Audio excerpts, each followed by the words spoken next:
What's going on, everyone? Welcome back to True Nerds. This is podcast number 3. We got myself and Drowley, of course, as always, and happy Halloween. So here we are.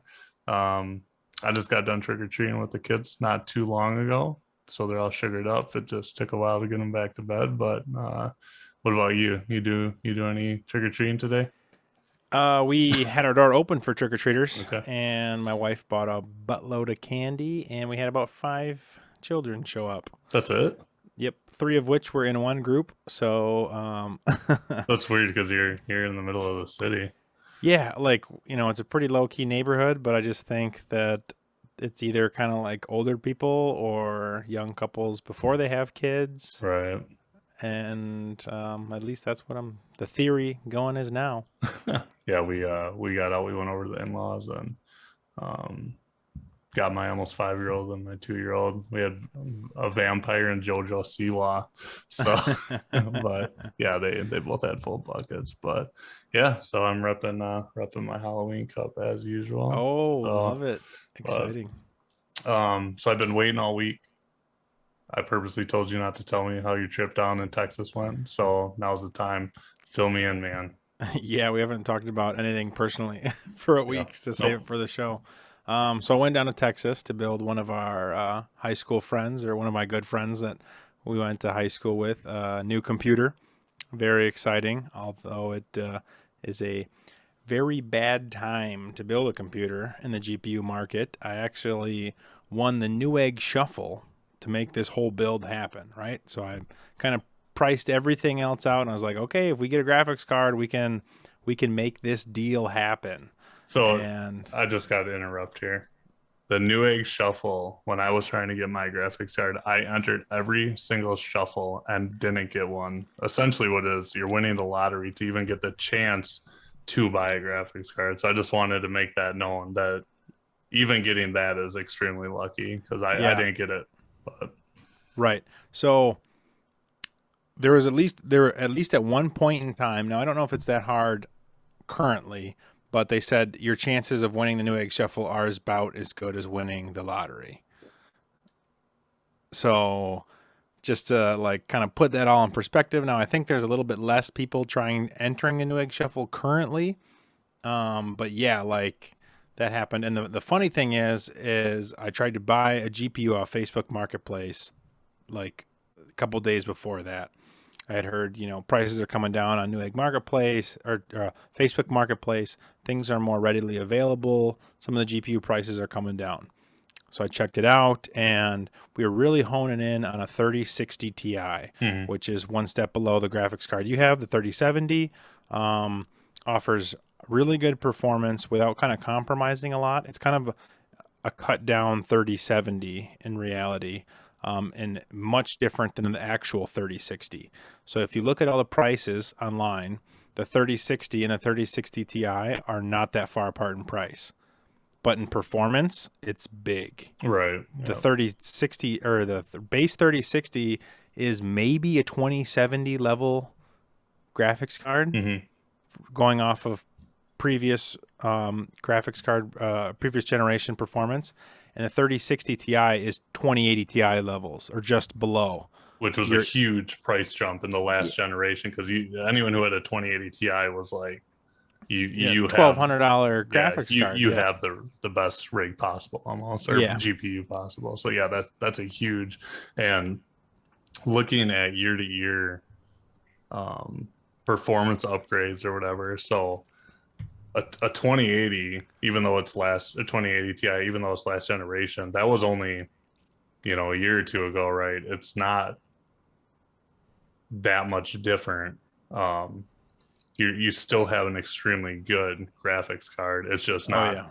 the latest and greatest Yep. performance. So um Yeah. So we were trying to kind of look at that, and so I found one for 600 or 700 bucks, which was kind of like what the going kind of rate mhm. was. And I was trying to do all the right things. I was messaging them, asking them for like a picture with the graphics card and like a specific message that I asked for to signify that like they had it. Like, hey, can you include today's date and my name? You know, Mhm. just to like make sure. I physically have this card, and this is a real thing. So I messaged a bunch of different people, kind of right around in the $600 price range, and none of them got back to me, and they were all sold at the next day. And I was like, dude, these things are flying off the shelves at this price. So I messaged the person, didn't get back to me. It kind of looked somewhat legit, a bunch of actual pictures, but I didn't quite dig far enough and kind of panic bought because I didn't think we were going to get one.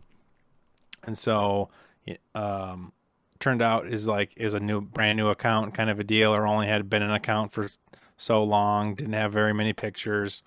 Red flag right there, should have known.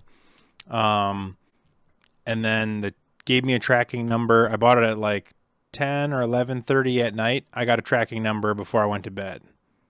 And I'm like, where's he shipping this out of that's open at 10 or 11 at night? And it said he was from Florida, so that's a time zone ahead of where we are in the Midwest. And I was like, okay, that was a big red flag right there. And I was like, this doesn't seem legit. And it said in his description, ships super fast, and I was just like, I'm still not buying it though. And so it was supposed to be delivered like 2 or 3 days later, and I was like, that in this current shipping climate, like no way, like everything's a week out. Like even if you pay for rush shipping, you're not getting it the day that like it says you are. It's bad. So that was another red flag. And it says it's delivered. I look out, there's nothing there. And I kind of missed a notification by like an hour. So I was like, did somebody like steal this package off my porch? Did he ship it with like a label right on just a graphics card box? And someone's like, holy shit, there's a graphics card on that guy's porch. And, runs up and takes it quick. So, I start like calling, I don't know. I don't know if it was FedEx or UPS. It was UPS. So it was UPS to local, and then it was the postal service after that. And so I had to call like both places, trying to figure out like who actually kind of deals with this stuff. And they're like, no, yeah, it's delivered. And so I finally got somebody, and they're like, okay, can you verify like your address and something else? And so I told them, they're like, yeah, this is for a lady and not at your address. And I was like, oh my gosh, this is ridiculous. So I reached out to Facebook. Trying to wrap this part of the story up quick is Facebook ended up refunding me. This guy had canceled his Facebook account like the moment after it kind of like said it was shipped, so I couldn't even like message him back or whatever. Right. But luckily, Facebook's buyer protection, which they said it was the only reason I had purchased it on this buy, was it said protected by Facebook's buyer protection. Dude, you're so lucky. That would have refund you. Yeah, so much. $600 like gone for somebody, not even for me, for somebody else. So I was just like, oh, thank God. And so then the next day, sign up for the Newegg Shuffle and win it. Now, granted, it was for the AMD 6600 XT, which is a pretty good card, and it's supposed to be around $400 MSRP. Now, you get like a upgraded model, which is what the one that I won was, and it's probably around 500, like 450, 480, 500, somewhere in that price range in a normal market, and it was priced at 500. So we're kind of already paying just a, 10 to $50 over what it should actually be.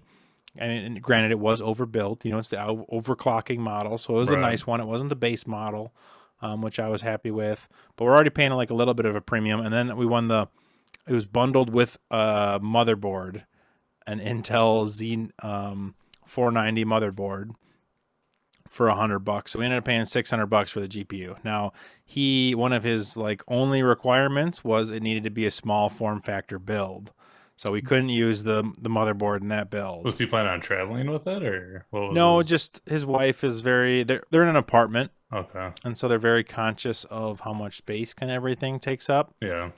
And his previous desktop was like we built in like 2013, 14, and at that time big cases were in, massive cases. Yeah. Like there's only a couple cases that you can physically buy right now that are a similar size dimension. because they were just huge. I mean, granted, you had to have like expansion slots for CD-ROM, floppy disk, memory card, USB, Right. discs.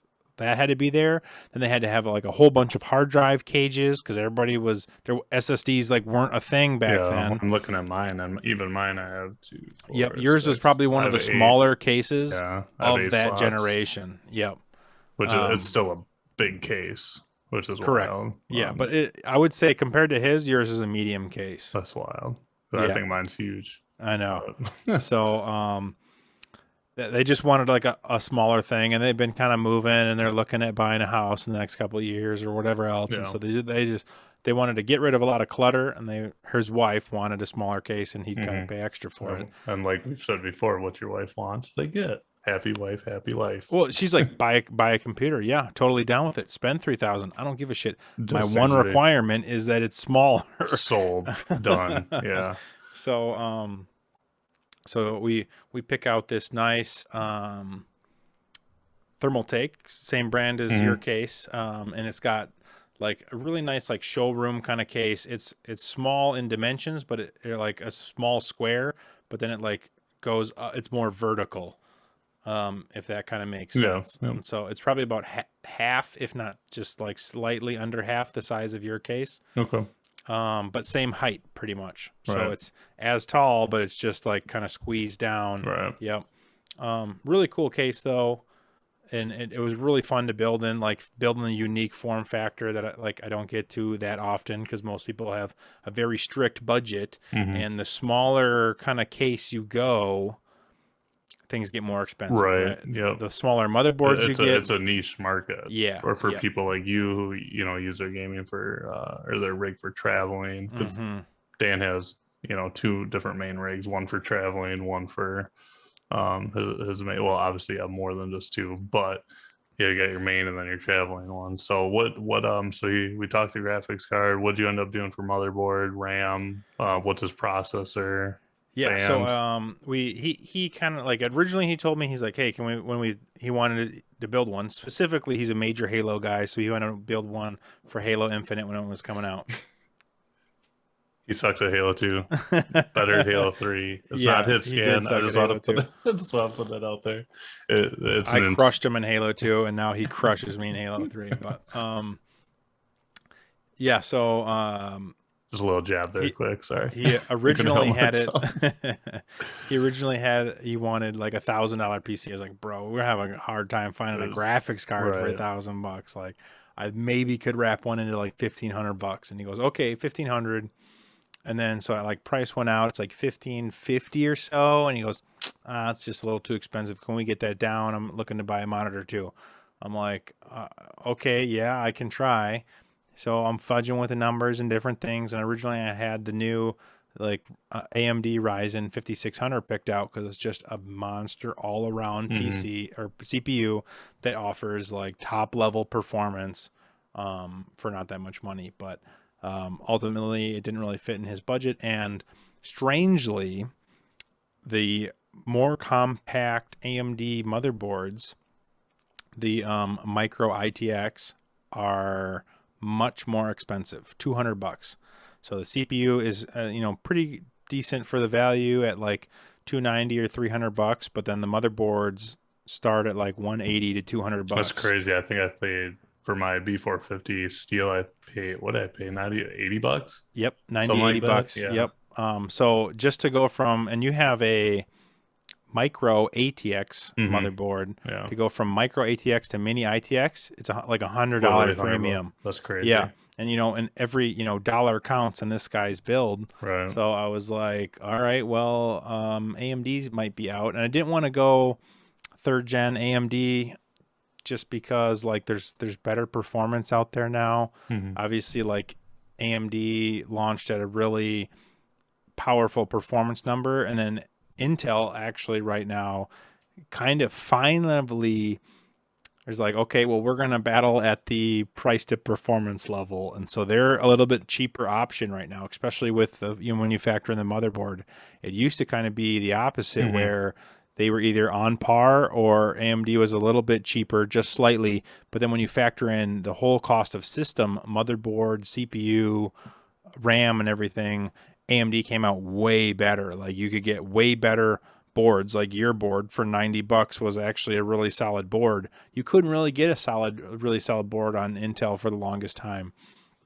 So we ended up going with a 10600K i5, which is 6 cores, 12 threads, really similar to the 5600K, but it's $40 cheaper. And then the motherboard we were able to get was $100 cheaper. That's huge, yeah. So we saved $140 by switching to, for going with an Intel build for similar performance. Not, but like he's his graphics card was already going to be the limiter. He doesn't have your 3070 like your graphics card. Or my CPU's bottleneck, not my GPU. So it wasn't going to be a huge deal for him, and he's not a frame counter. He's coming from original Xbox One, the OG Xbox One. Oh yeah, dude. So this that thing was like me. I refused to upgrade till Black Friday last year, man. Yeah, he was really struggling with he's coming from 30 FPS, so anything is going to be better.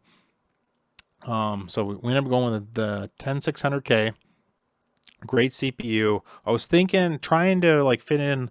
If you can find one at MSRP, the 10400, which is 6 threads, 12, or i5, 6 cores, 12 threads as well.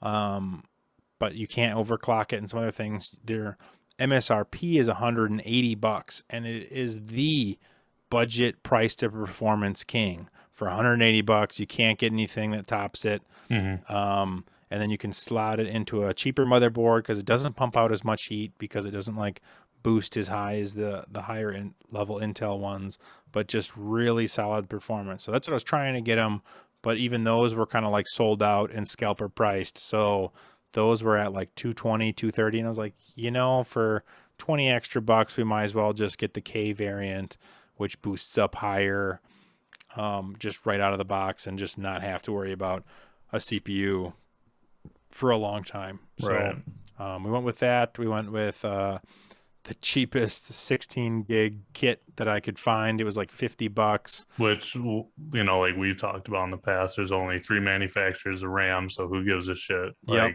Samsung, either dead on arrival, SK Hynix. They're either DOA or they work perfectly fine, and they all have lifetime warranties. So not really a huge issue going cheap. And then unless you're looking for speed. If you're looking for speeds, then obviously you need to spend some more, but if you're going just for the memory portion of it, no one cares.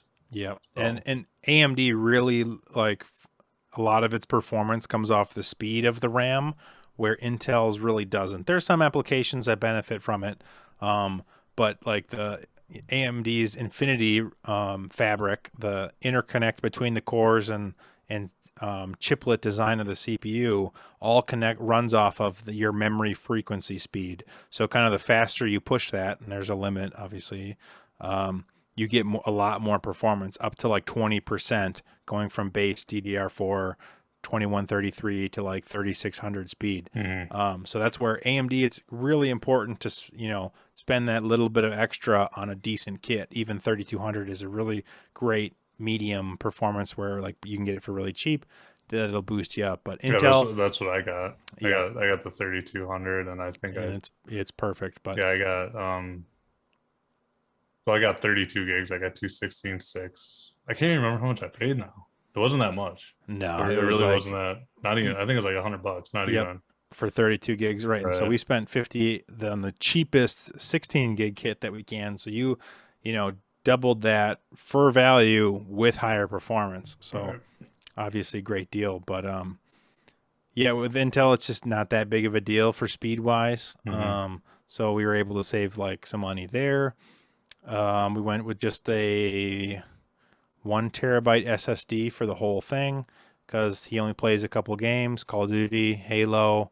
So he's done. There he goes. He's done. That takes up to 1 terabyte. That takes up to 1 terabyte. But I didn't want to, I was thinking about 500, but I was just there's going to be updates, and then all of a sudden, boom. 1 terabyte's good. I mean, I got, I'm still only running that 250 SATA SSD.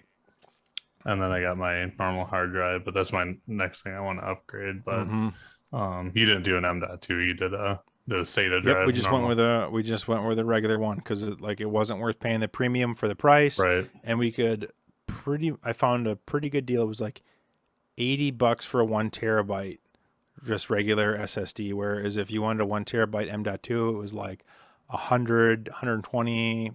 So you Yeah. saved anywhere from 20 to $50 there, but just getting the 1 terabyte regular storage. Especially when you only play a couple games and like unless you're truly looking at your speeds, you're not going to notice it that much.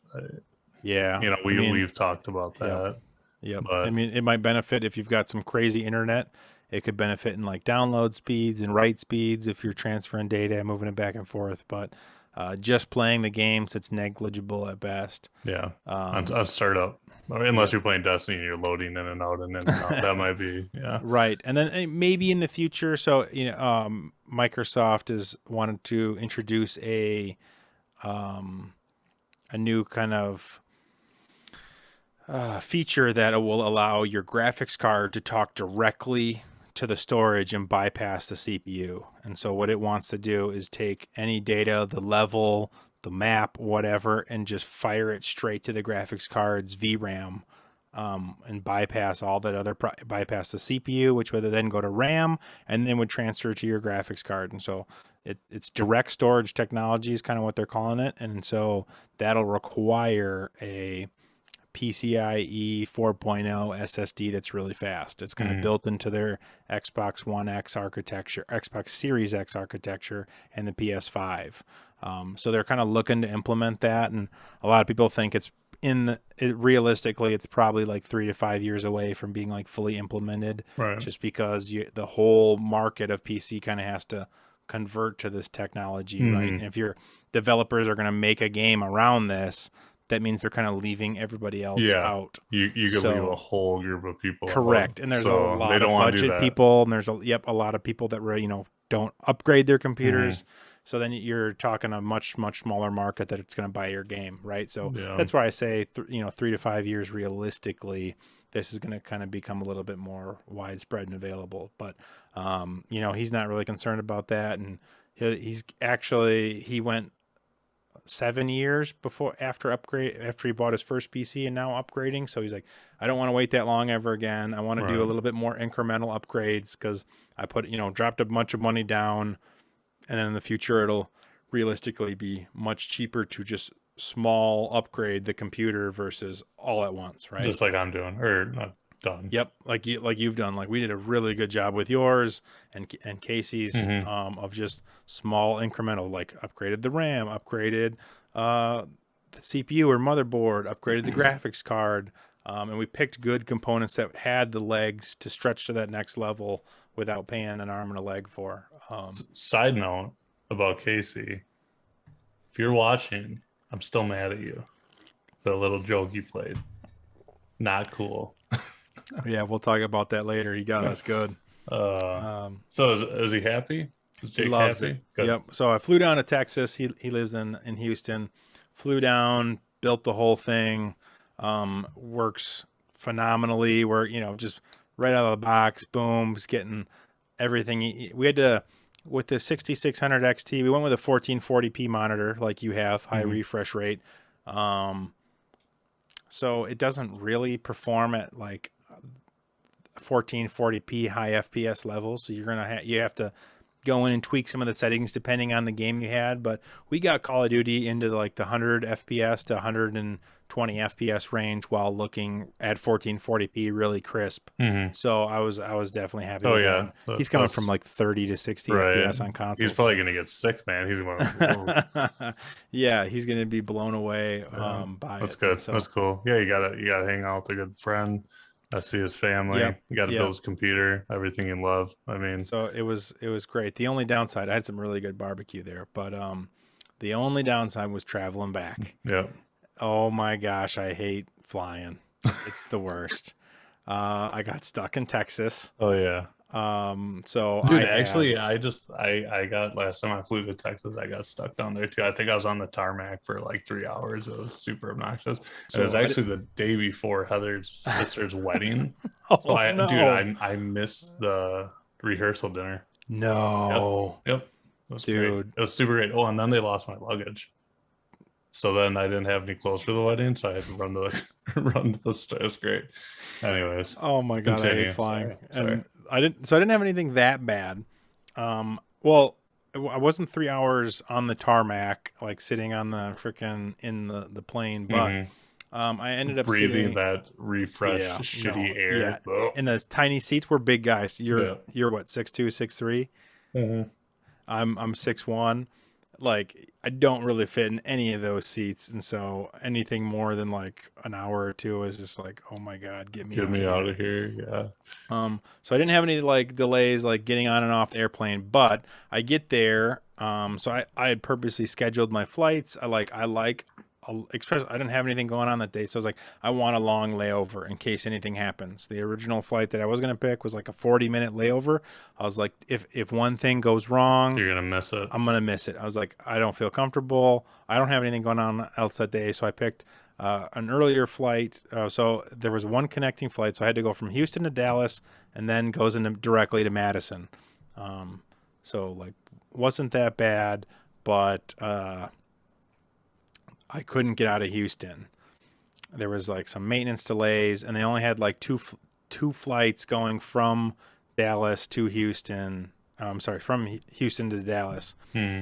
And so as I'm like leaving their house, it's like, oh, your flight's delayed 20 minutes. I was like, okay, no problem. I'll still just get there. I was already going to get there like an hour or two early. Yeah. I was like, I'll just get there a little bit earlier. Not a big deal. I get to the airport, delayed again, 40 minutes. And I was an extra 20, so 40 total. I was like, okay, not a big deal. Just grab a beer at the bar or whatever. Get through security. Flight delayed 2 more hours. I'm like, okay, you got to be kidding me. So now we're at Good like, start to the day. yeah, I had like a 2 hour and 40-minute layover. And so now I'm at like 15 minutes. And I was like, well, if everything goes smooth from here on out, I'll still make it. And so I tried making some calls, like to try and switch my flights. They had one flight that was later than my original one, but was scheduled for earlier, and the other one was going to take off. So they put me on that one. I as soon as I hung up the phone, look at the updated flight plan. It's delayed later than the Like, other one was, and I like, was just oh, like, "Oh my God!" So just leave then, me in Texas. Just leave me yeah, here. for I'm real. done. So I was like, at this point, like I'm already through security, sitting here trying to like figure this out. Because otherwise, I just would have like gone back to my friend, my buddy's house, spent an extra night, and got a plane like the next ride. But Right. already through security, they already have my check bag. You know, everything else is going on. I'm just hoping that everything's going to kind of work out, which it did not. And so Of finally, I course. get on a flight at 9 o'clock to Dallas, which missed my connecting flight. So then I get to Dallas, everything's starting to close down. And I was like, okay, they told me I was going to get like a hotel and a meal card or something. And so I'm trying to find like somebody that'll help me out with that. And they're like, oh, you got to go here. Oh, no, we don't do that. You got to go here. So I finally get to somebody and goes, oh, yep, we do that. And so they get me a hotel, just like a really cheap, almost motel like hotel. Where you can rent it by the hour. Yeah. Sent me off there. They gave me a meal card for breakfast in the morning. I don't have my checked bag. They're like, I was like, hey, it said my check bag was supposed to come through the terminal. And they're like, Hmm. no, you got a connecting flight tomorrow. So they just put that on that plane. These guys are trying to go home. Sure they did. Sure they did. Right. Yeah, right. I was like, well, I don't believe that first part. And then like the second part, like, yeah, I'm just trying to I should have been home already, like looking Yeah. at the time.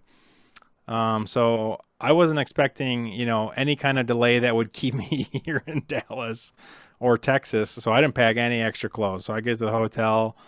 I got one set of clothes. Hmm. I don't have any Tylenol. Everything else that's in the checked bag. And so ended up just going to bed, waking up the next day, putting on the same clothes, going to Crusty, the airport. smelly. that flight gets delayed too. So I had to call my work. I'm supposed to be at work the next day, and I'm like, hey, flights are delayed. I'm gonna miss like half a day. Should be there around like 12:30. Um, and I'll show up. And luckily they were okay with it. And so I get to the airport the next day, and they're like, oh, yep, delayed another hour or two. So I call them. I was like, dude, now I should be there at 2:30 or so. Hopefully I make it. That I'm almost at the end of the day already now. Right. I've missed Yeah. like the entire day's worth of work.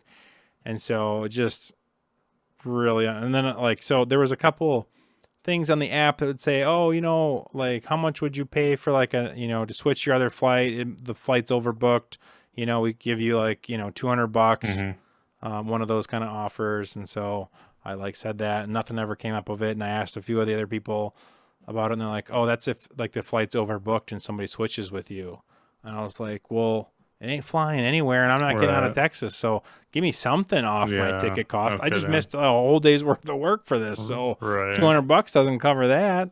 That But sucks, man. it Well, did. I was just so frustrated with the whole process. And this week work sucked. I never caught up from that jet loss lag of sleep beyond and belief. jet Yeah. lag and frustration. Well, this all comes back to, we'll just say it's Jake's fault. It's his fault.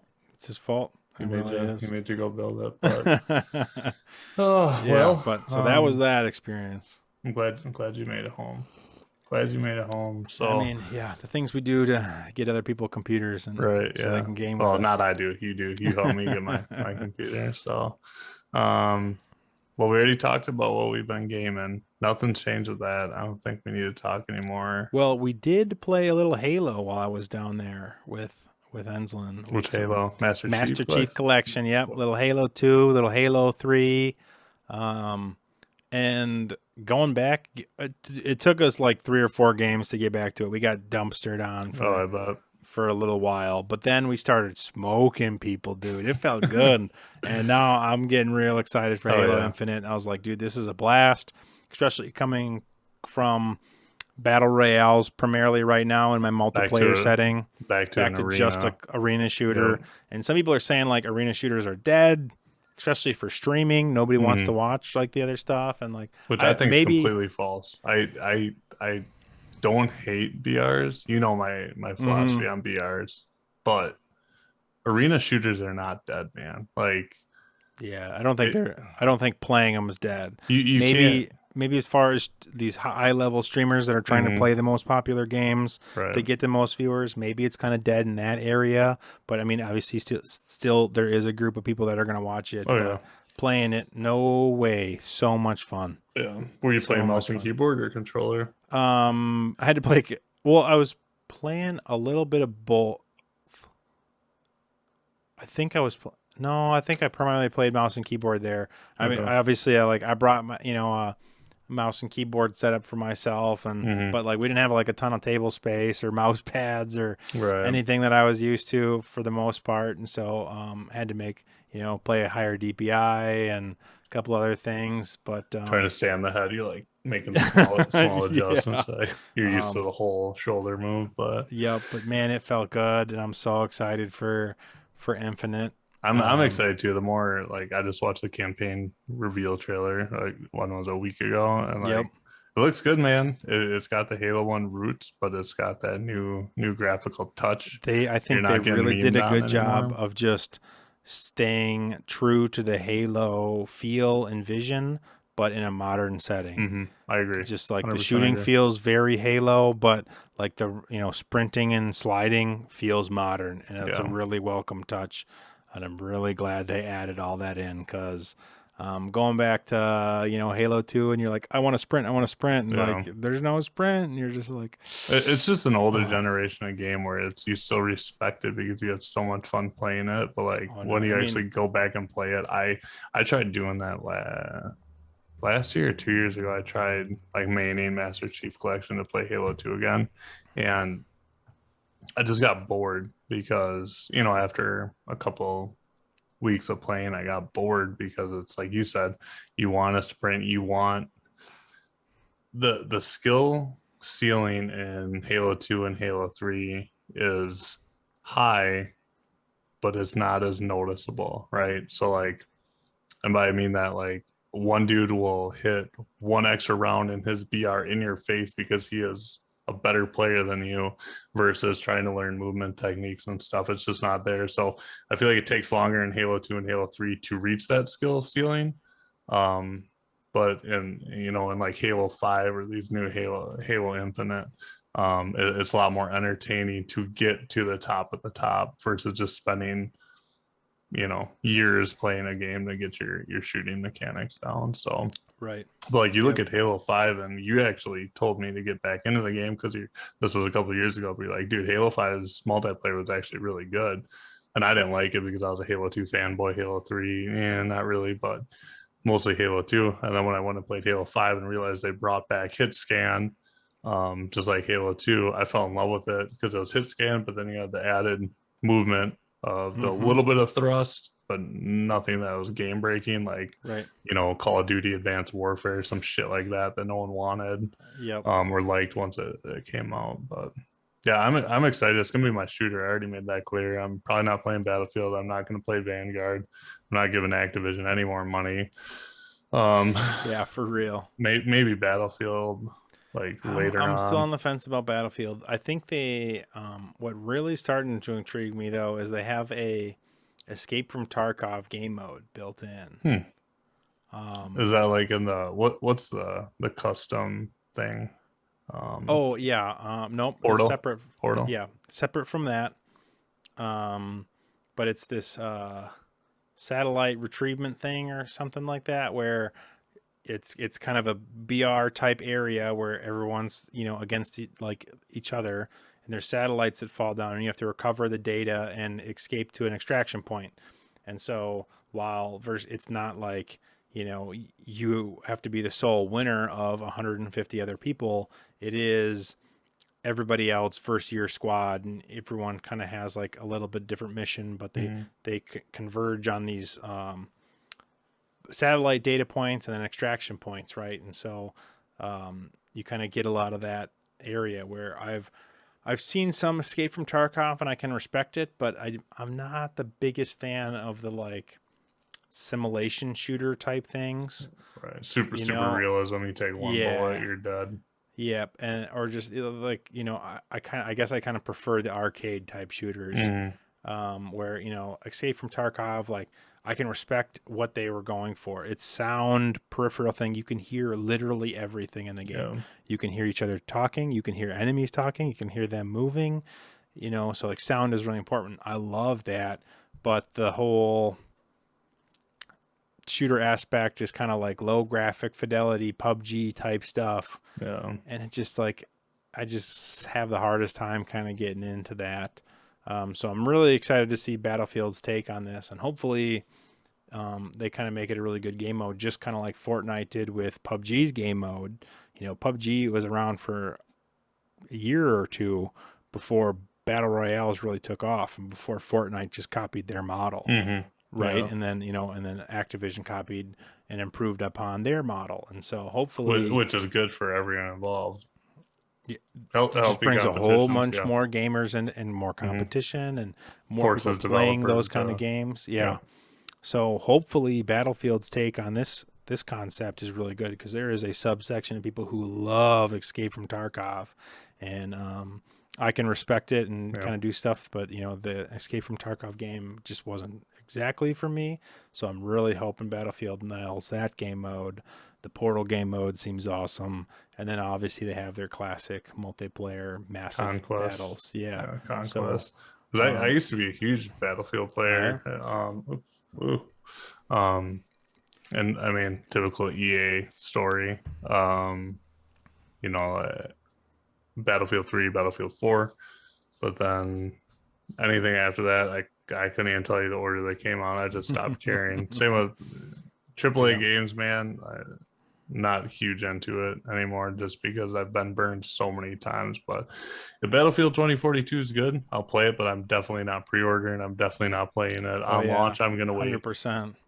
which is 100%. sad because I'm a firm believer if a company is doing the right thing, I will throw money at them. Like Mm-hmm. Larian Studios, for instance, the creators of Divinity Original Sins 1 and 2. And now Baldur's Gate 3. I bought Divinity Original Sins 2 on 3 separate occasions just because I got them on multiple platforms. And if it's a good game and a good company, I will give them that money. Yep. We were But actually talking about that this week too, about companies' different models to game monetization. Skyrim, Because yes. you had brought Yeah. up Skyrim, right? Yep. And so your argument was, can you believe they're making Skyrim for another system, again? And I'm like, yeah, they're bringing it out for the current generation systems, so they get a sale boost. But I love it because I would rather have a company just make the best game they can, Mm-hmm. knowing that they can keep selling it for 10 years. Yep. Right? Small, Like if, small tweaks. yep. And I didn't think about the new because I don't own a Series X or a PS5. And I didn't think about that at all. But then the minute you said that, I'm like, yep, makes total sense because you're leaving a whole group of people behind if you don't upgrade this. Because if you've already played Skyrim once on, 30 frames per second on an Right. Xbox, Yeah. well, it came out on the 360, man. The So then they 360. upgraded to the Xbox One. 3 And then, generations of yeah. consoles. But I just was watching the trailer. And then after you said that, I'm glad you did because yes, I agree with your business model or what you think is a good business model. Yeah. Because if you have a fucking good game and they keep just tweaking graphics or adding a few quests, I will spend money on it again. Because the original Skyrim I had on 360, I had like over 300 hours within the first month because I was addicted to that shit. It's such a good game. But then you don't want to play it on 360 again. Then it came on the Xbox One. And they did I can't remember the name of the expansions, but I played the shit out of that again. And then I played it another time. So I played it 3 separate occasions, but I've had a new experience and a fun experience because it's an RPG first off. Yep. So I'm really glad you said that. And then I rewatched a new trailer just came out. I'm probably going to buy it. It comes out November 11th. Dude, they got a whole new storyline and everything. They have they got 4 new things. They got new storylines. They got fishing. They've added a bunch of stuff, which besides the storyline, everything else was in the modding community. So I probably could get most of it on PC right now, but they have it in a one-stop shop. I'm probably going to spend the money, but they haven't released a price point yet, which is right. If it's $60, I'm probably gonna be a little mad, but I'll still buy it anyways. But yeah, but just like if that is your game's gold standard, hey, we want to be able to sell this game for 10 or 15 years. Like that means like they are pouring in every little detail and every quality thing. And me looking at it now, and I didn't play it originally on the 360. I kind of saw it and was like, what? I know. I wasn't a big RPG guy. Hold on. Bethesda has shipped 7 million copies of Elder Scrolls V Skyrim, approximately $450 million in global sales. That was November 16th, 2011. So that was just the release. So they made 450 mil in the first release. Now we're literally 10 years later. This is crazy. Anyways, sorry. And I've bought it for Xbox One, PC, and the Nintendo Switch. So they've gotten 3 sales out of me on it. Right. But going back, and especially when it came out for the Switch, and what's really nice is the Nintendo Switch and the Xbox 360 are really equal in computing power. So it's really easy for developers to pretty much just straight one-for-one port those games over to the Switch. Obviously, they have to do, some optimization things to get it like running at the level of the 360 was. But going back and playing it on the Switch, I was like, I can't believe that they were able to do this in the Xbox 360 era. Yeah. This game, like you drop an item and you come back hundreds of miles later and it's in that exact same spot. Which is how great. Were they able to store that much data and remember all that and flow through all that? Like I have no idea. So I don't know about Skyrim, but Oblivion was the same way. And I think after 500 or 600 hours, your game would literally because if you drop so many items, you should look it up, man. It's crazy. Like people that had too many hours on a single save, they'd be like going to hit someone sort of like Uh, uh, It's pretty funny, but I just learned that's about that last awesome. week. But yeah, just like what an engine they were able to create back then, like even before that, like the modern consoles and computers couldn't keep up Hmm. with all the stuff, and then the 360 could keep up with all this stuff. That's insane, Crazy. and it's still living on to this day. Now, of course, their engine is very old, and they need a new one really bad for graphics wise. But When it was out, it was the thing, man.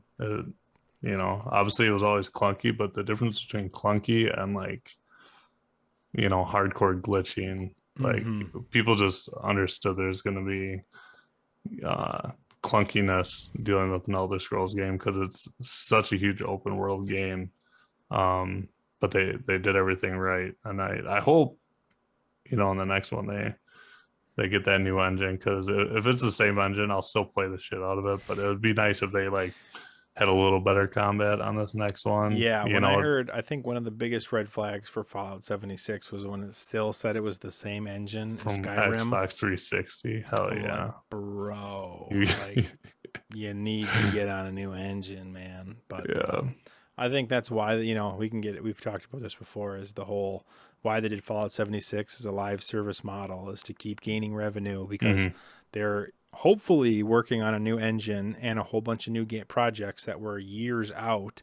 And so they needed something to fill that gap for a couple of years, Yeah. which is why they did Fallout 76. And obviously that was it. There is a small subset of people who really enjoy that game and are a decent following.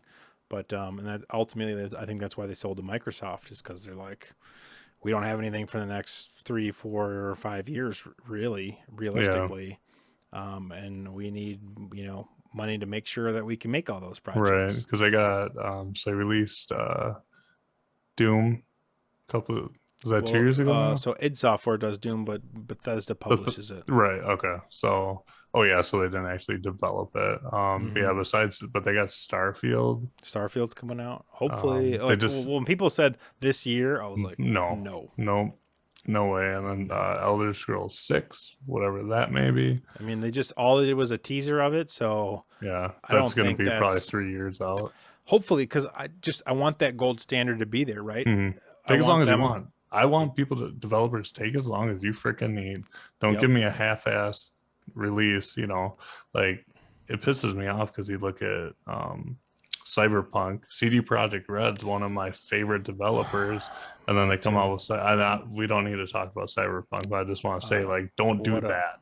Don't what do a that. fall from grace. Well, just that Right. the whole thing that really burns me is I bought into all this kind of stuff that they were kind of saying, but they didn't start after they announced it. They didn't start actually making the game for 3 years.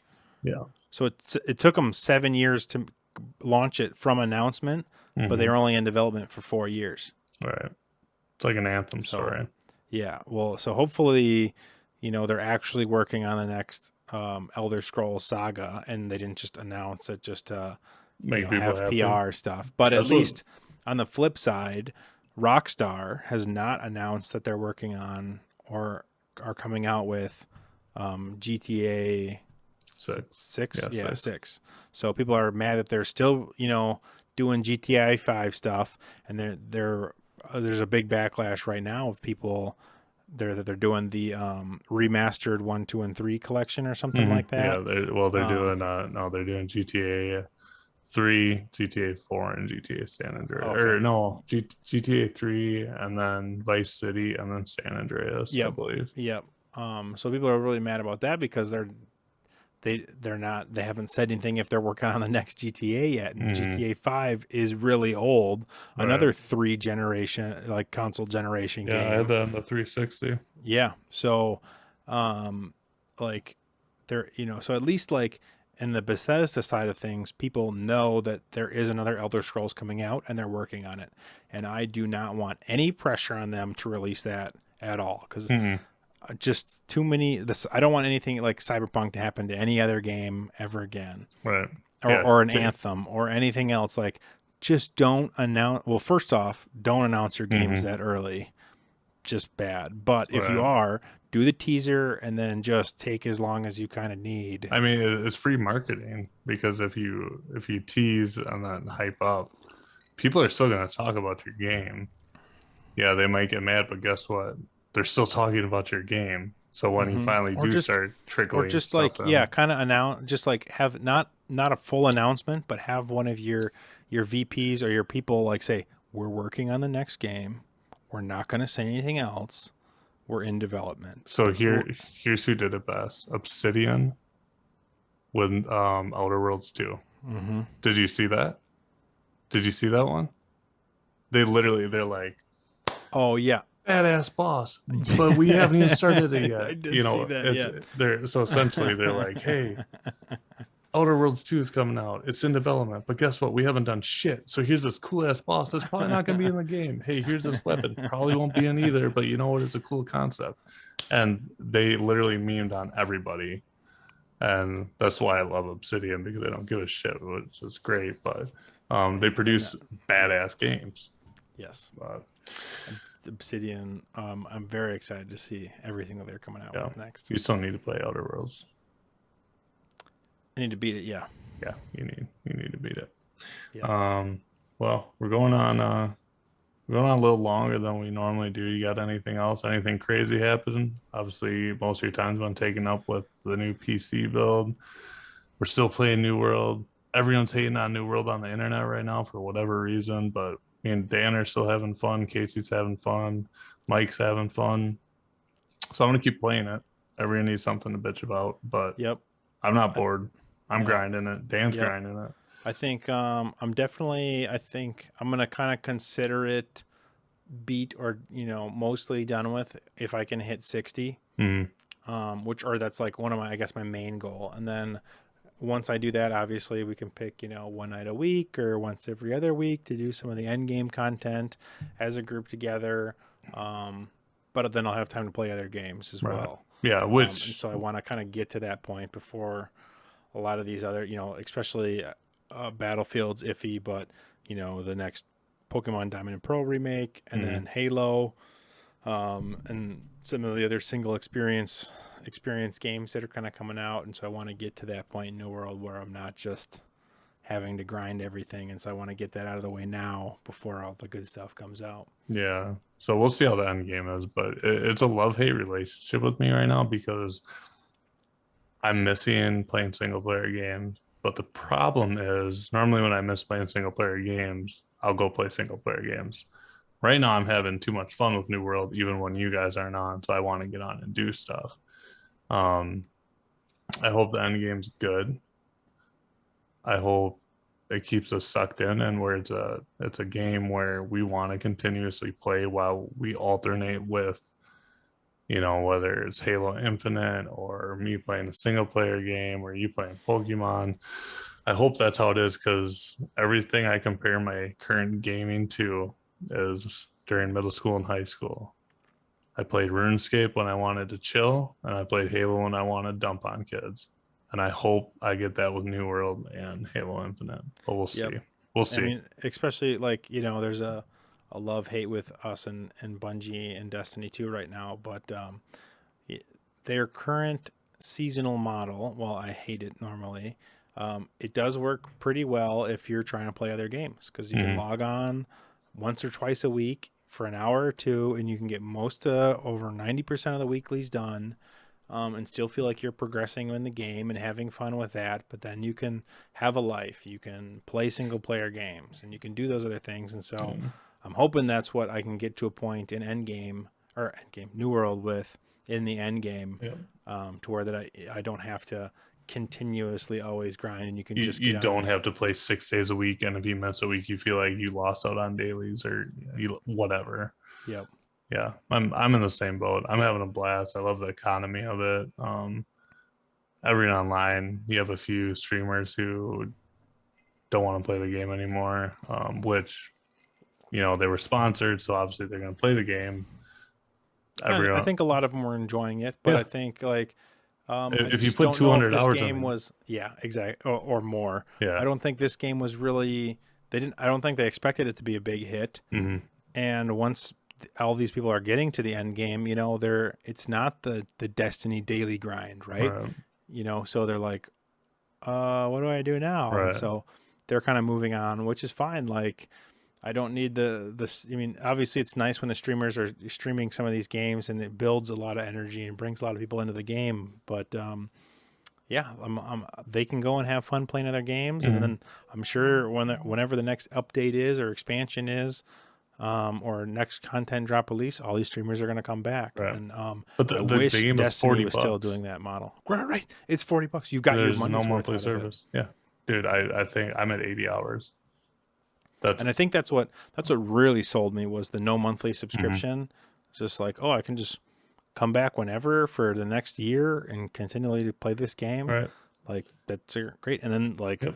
the regular game was $20 cheaper than other games. I'm gonna get my money's worth out of this one for sure. Yeah. And still beautiful. Like we went through some fog the other day, and I was like, wow, I don't think I've seen fog in game this good before. So they're doing a lot of things right, and obviously we can give a little update. We were able to one of the last times we talked about on the podcast about New World was we couldn't beat the dungeon 3-man, and so now we're a little bit higher level. We got a 4th person in there. What were your kind of thoughts about our first like dungeon run in New World? Obviously, it's meant to be 5-man, and we went in with 3. It was kind of messed up because they're like, hey, this is a level 25 quest. We were all over level 25. Yeah, we're like 26s, 27s. We go on there and beat the entire dungeon besides the main boss. And then we got shit on. But then shit on. once we got that 4th person, it was much better. And we're taking our time with the game. And I think that's what I enjoy most about all of our friends playing. You know, you have all these people that they're like looking for the best meta builds to grind the most XP per hour and stuff. And me, Dan, Casey, and Mike are just enjoying the game. We're, you know, if we feel like going and cutting trees for 2 hours, we'll go cut trees for 2 hours. You know, it's been a really good experience. And that's what I just keep on playing. I keep wanting to play. For sure. Which is killing me because I also still want to go play Tales of Arise, but I'm like, no, jump on New World. So. Well, what's really funny is you and I are similar levels. I think you're a little bit ahead of me now, but you've cleared out entire areas of all the quests, and I have not. And so I've done a lot more farming and miscellaneous quests and town board quests, and because you get XP for everything. Yeah, everything. It's great. Like we're still the same level, and so it doesn't matter kind of how you want to do it. I might have passed you this weekend. I played a lot. Yeah, you're ahead of me, but I think I want to go back and clear out some of the areas completely like you did, because that seems like a really fun way to kind of do it. And then you just less clutter on your world map and stuff 100%. Like that. But yeah, it's really funny that like we were still pretty close in level, you know, compared to either our other friends or time played and stuff like that. But we've kind of gone about it completely in different ways. Yeah.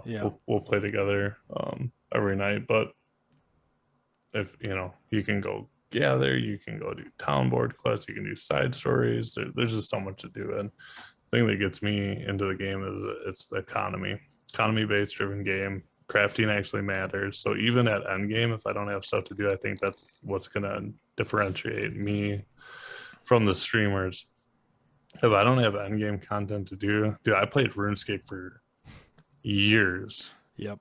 You want to talk about a pubescent boy literally for a whole summer just fishing? I don't think I'm gonna get bored on this. Right. I might switch other games for a couple of days or whatever, but yep. And I love that. Yeah, I literally spent a whole summer trying to get 99 fishing and RuneScape. I sat there like I would go to football practice in the morning or whatever I had for that day. I'd come back. No, it'd been strength, speed, conditioning. I'd come back, grind RuneScape, go to bed, alternate with Halo 2, with Buzzy. That was it. It was life, man. So I'm trying to get that out of this game. But yeah, other than that, man, no new gaming updates for me. I don't think you're any different. Pokemon's coming out. That's about it. Yep. I'm still progressing through my platinum playthrough, although kind of slowly. I've gotten accustomed. I think I've like brain associated Pokemon with calming down and falling asleep. So I can play for like an hour and I'm just kind of like, oh shit, I'm still playing or whatever, Yeah, and so it's just the game is really comfortable and calming with me, and so I'm having a hard time like just like getting through the story and getting through other progressing. places. Yeah, progressing just because I'm just I see it and I just love the world. I love the pixel art. I love Hmm.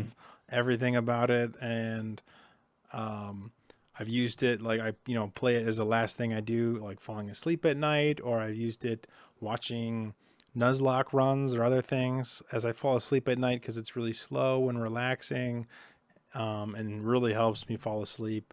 But now I'm kind of getting it. My brain's like, oh, we're doing this. We're going to sleep now.